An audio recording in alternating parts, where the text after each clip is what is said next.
Hey everybody, this is a quick video in case you have a Gorenje brand dishwasher and it's not working, it's giving you an E8 error and you're on the internet trying to figure out what is an E8 error. This E8 error, unfortunately this is not like a drain error or an intake error, which it's easy for a homeowner to fix. This is a fault in the distributary valve. So there might be an open circuit or there might be an issue with the valve itself that's not working properly.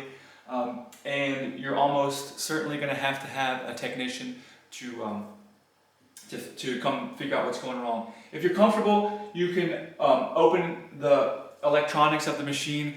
I wouldn't recommend doing this because there's not even a single located spot where it is. But if you're that kind of a person, a handyman that does that kind of stuff, you might be able to find like a wire that has come loose or a wire that has frayed or something like that, and that would be why you're getting this electronics error.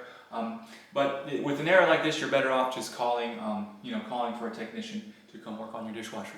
So anyways, I hope this video at least helped you figure out what's going on. Thanks a lot for watching. Have a great day.